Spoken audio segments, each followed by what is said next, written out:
The Time Machine by H.G. Wells. Chapter 4. In another moment, we were standing face to face, I and this fragile thing out of futurity. He came straight up to me and laughed into my eyes. The absence from his bearing of any sign of fear struck me at once.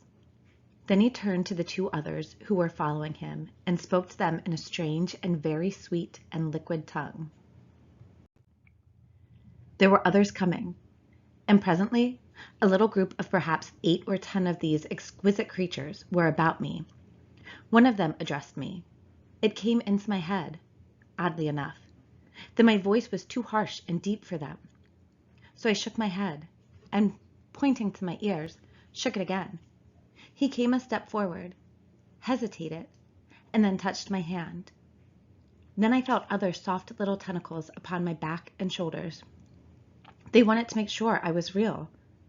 There was nothing in this at all alarming. Indeed, there was something in these pretty little people that inspired confidence, a graceful gentleness, a certain childlike ease.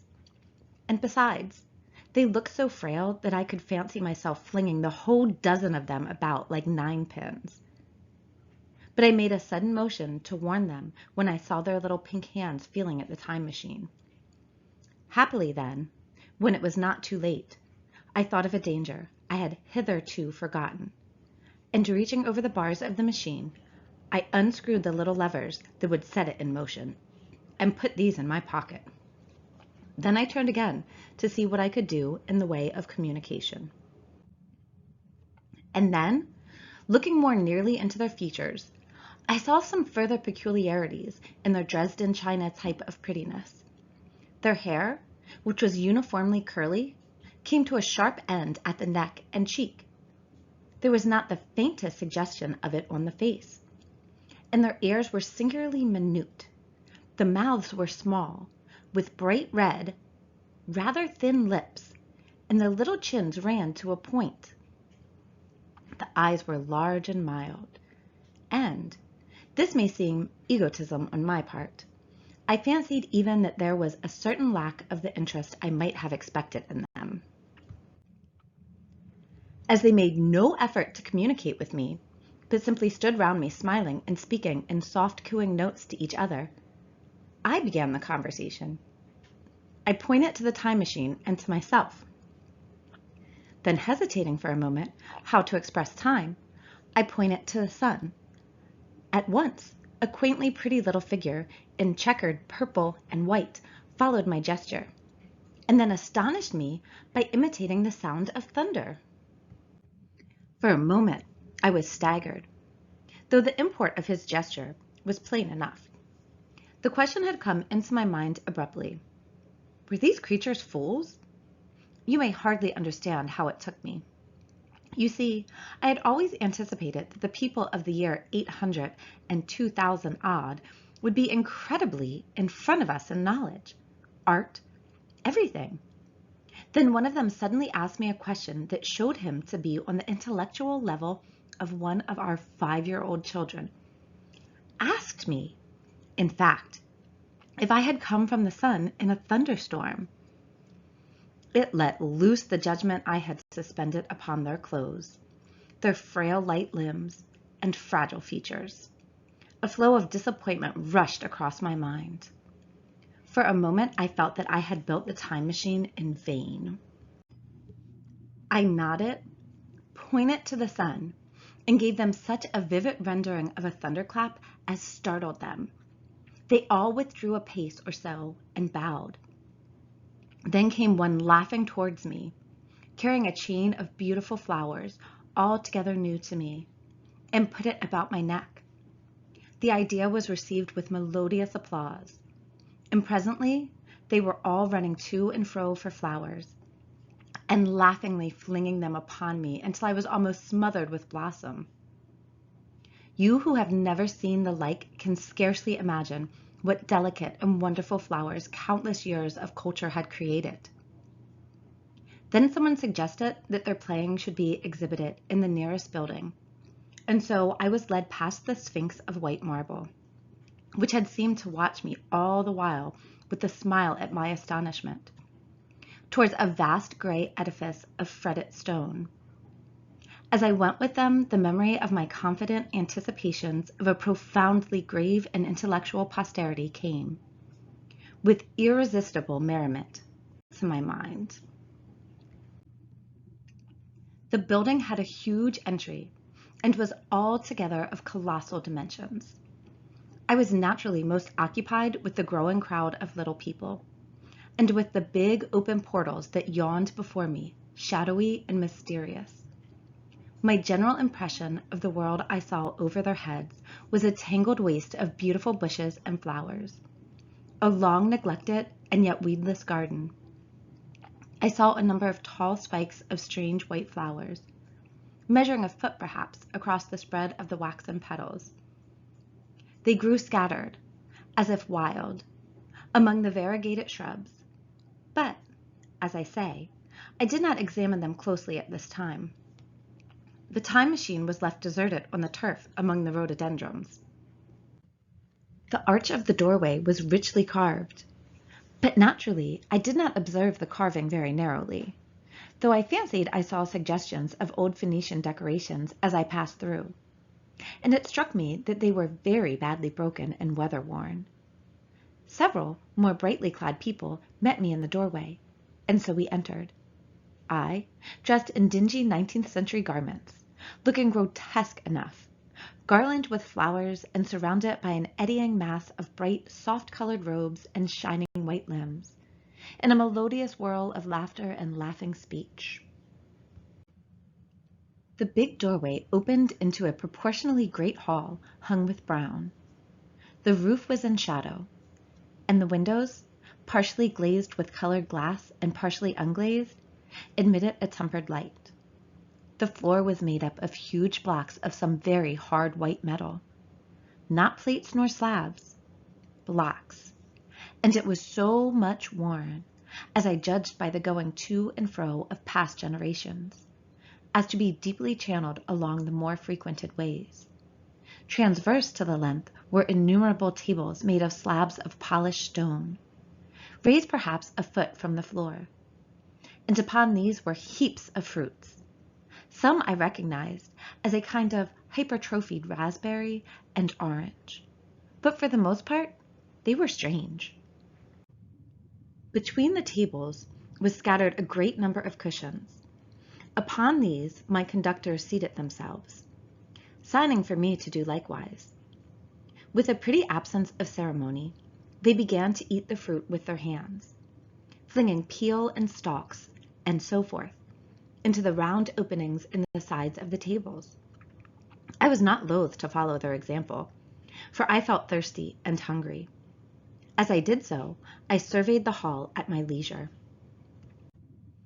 And perhaps the thing that struck me most was its dilapidated look. The stained glass windows, which displayed only a geometrical pattern, were broken in many places, and the curtains that hung across the lower end were thick with dust. And it caught my eye that the corner of the marble table near me was fractured. Nevertheless, the general effect was extremely rich and picturesque. There were, perhaps, a couple of hundred people dining in the hall, and most of them, seated as near to me as they could come, were watching me with interest, their little eyes shining over the fruit they were eating. All were clad in the same soft and yet strong, silky material. Fruit, by the by, was all their diet. These people of the remote future were strict vegetarians, and while I was with them, in spite of some carnal cravings, I had to be frugivorous also. Indeed, I found afterwards that horses, cattle, sheep, dogs had followed the ichthyosaurus into extinction. But the fruits were very delightful.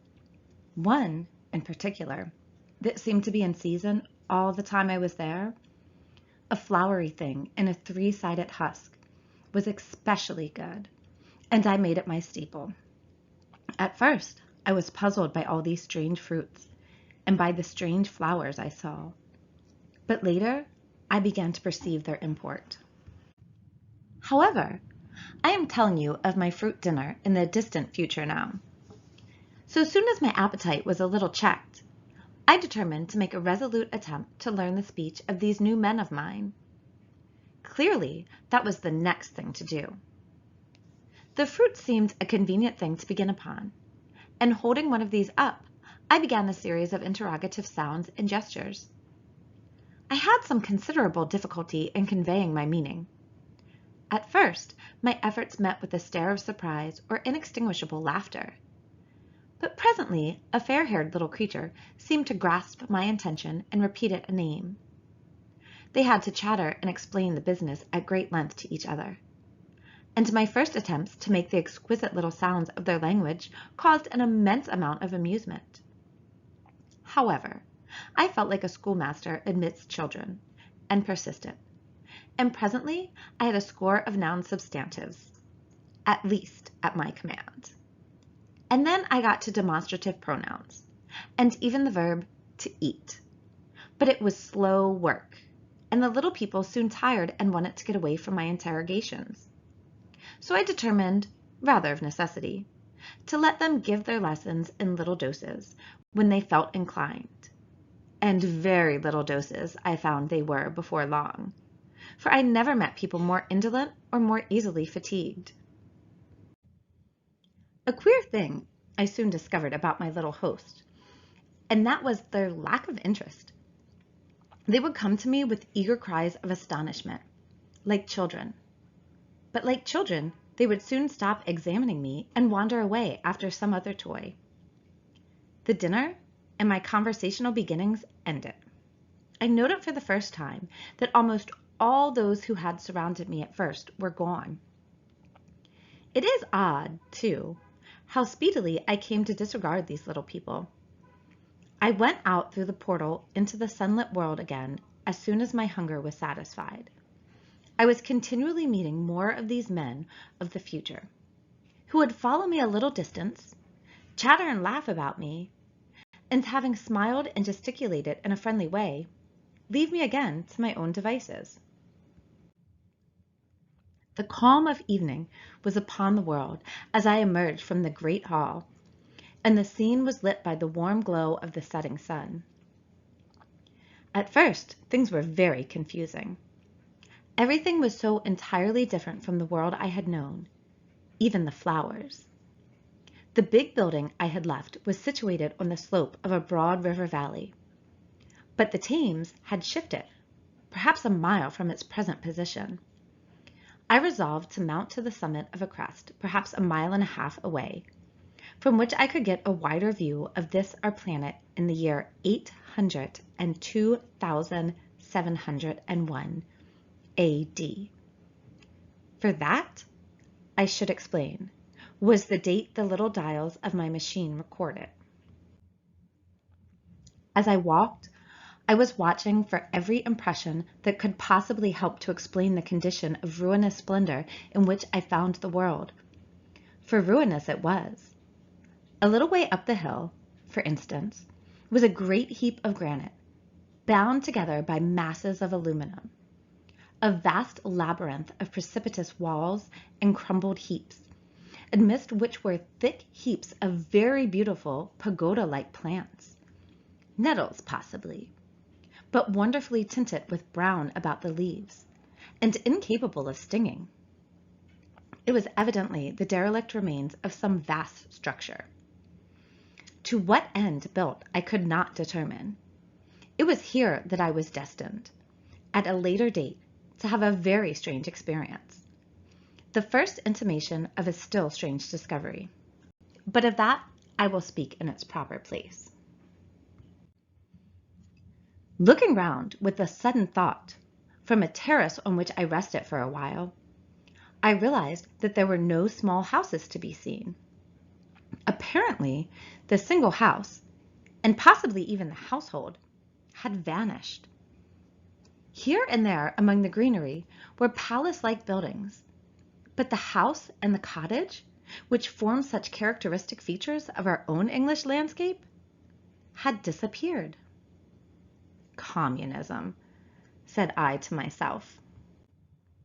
And on the heels of that came another thought. I looked at the half-dozen little figures that were following me. Then, in a flash, I perceived that all had the same form of costume, the same soft hairless visage, and the same girlish rotundity of limb. It may seem strange, perhaps, that I had not noticed this before, but everything was so strange. Now I saw the fact plainly enough. In costume, and in all the differences of texture and bearing that now mark off the sexes from each other, these people of the future were alike.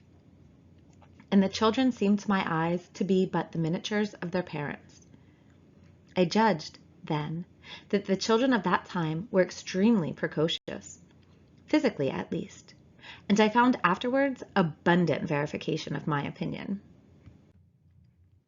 Seeing the ease and security in which these people were living, I felt that this close resemblance of the sexes was, after all, what one would expect. For the strength of a man and the softness of a woman, the institution of the family and the differentiation of occupations are mere militant necessities of an age of physical force. Where population is balanced and abundant, much childbearing becomes an evil rather than a blessing to the state. Where violence comes but rarely and offspring are secure, there is less necessity. Indeed, there is no necessity for an efficient family, and the specialization of the sexes with reference to their children's needs disappears. We see some beginnings of this even in our own time, and in this future age it was complete. This, I must remind you, was my speculation at the time.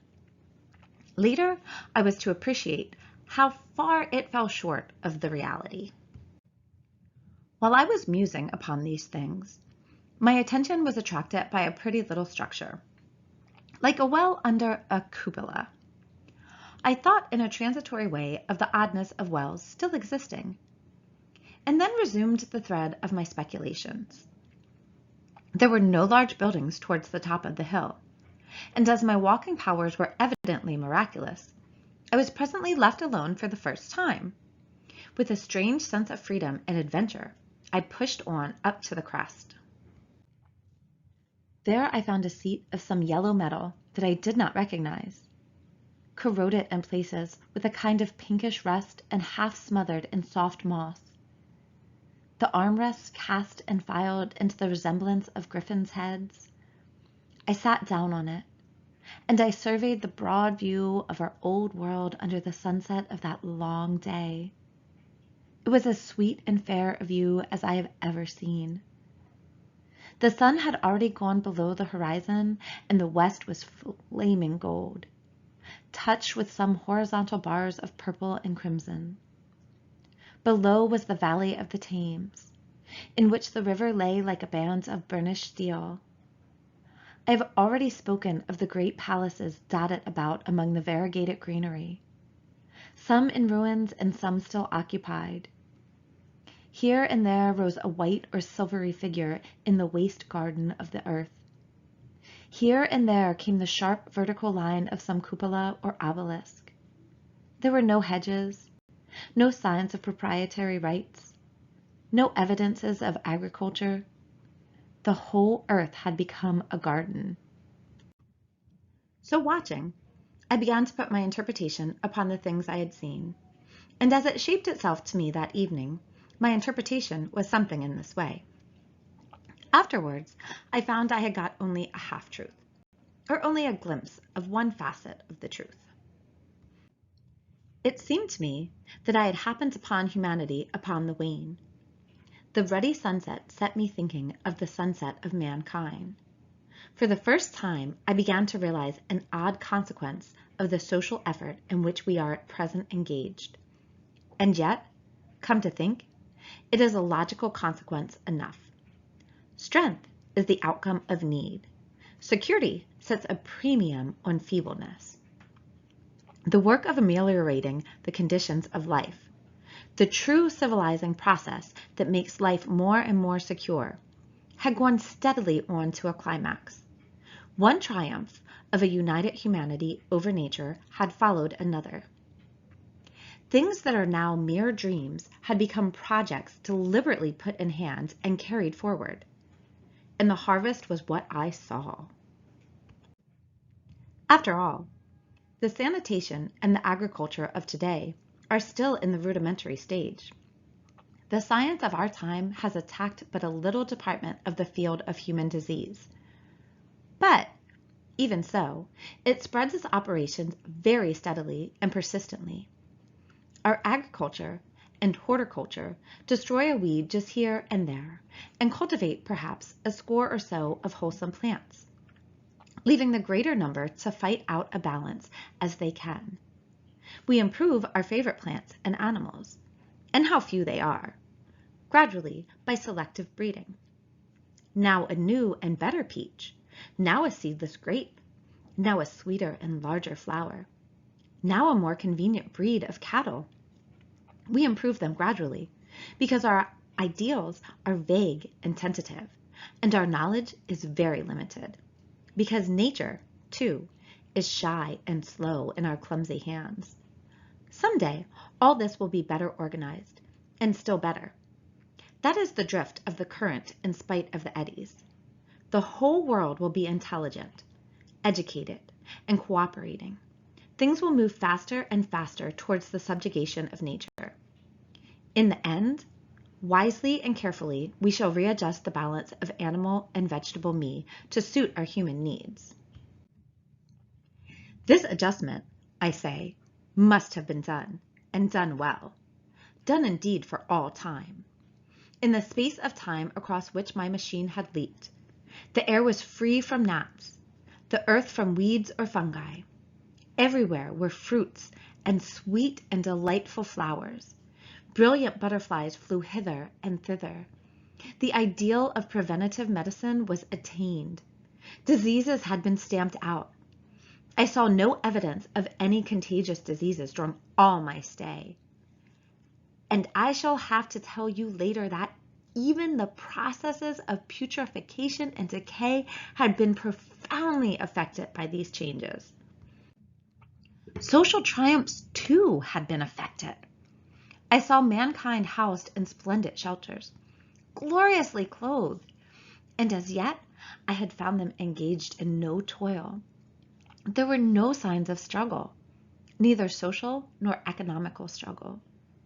The shop, the advertisement, traffic, all that commerce which constitutes the body of our world was gone.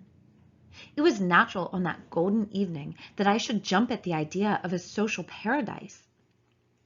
The difficulty of increasing population had been met, I guessed, and population had ceased to increase. But with this change in condition comes inevitably adaptations to the change. What, unless biological science is a mass of errors, is the cause of human intelligence and vigor?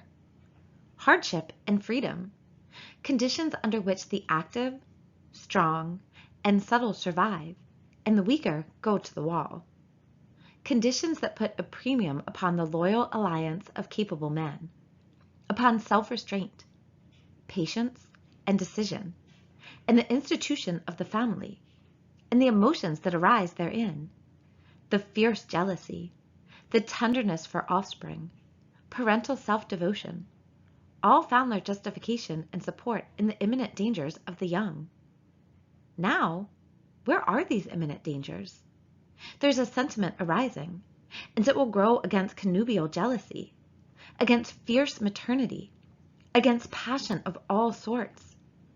Unnecessary things now, and things that make us uncomfortable. Savage survivals, discords in a refined and pleasant life. I thought of the physical slightness of the people, their lack of intelligence, and those big, abundant ruins, and it strengthened my belief in a perfect conquest of nature. For after the battle comes quiet.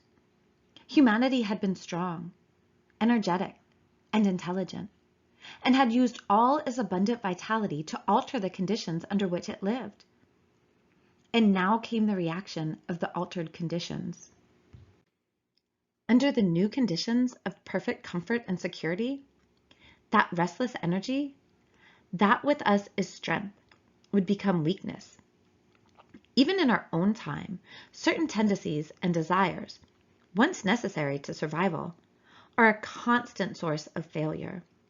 Physical courage and the love of battle, for instance, are no great help, may even be hindrances to a civilized man. And in a state of physical balance and security, power, intellectual as well as physical, would be out of place. For countless years, I judged there had been no danger of war or solitary violence, no danger from wild beasts, no wasting disease to require strength of constitution, no need of toil. For such a life, what we should call the weak are as well equipped as the strong, are indeed no longer weak. Better equipped indeed they are, for the strong would be fretted by an energy for which there was no outlet. No doubt the exquisite beauty of the buildings I saw was the outcome of the last surgings of the now purposeless energy of mankind before it settled down into perfect harmony with the conditions under which it lived. The flourish of that triumph, which began the last great peace. This has ever been the fate of energy and security. It takes to art and to eroticism, and then come languor and decay. Even this artistic impetus would at last die away, had almost died in the time I saw. To adorn themselves with flowers, to dance, to sing in the sunlight, so much was left of the artistic spirit, and no more. Even that would fade in the end into a contented inactivity. We are kept keen on the grindstone of pain and necessity, and, it seemed to me, that here was that hateful grindstone broken at last. As I stood there in the gathering dark, I thought that in this simple explanation I had mastered the problem of the world, mastered the whole secret of these delicious people. Possibly the checks they had devised for the increase of population had succeeded too well, and their numbers had rather diminished than kept stationary. That would account for the abandoned ruins. Very simple was my explanation, and plausible enough, as most wrong theories are.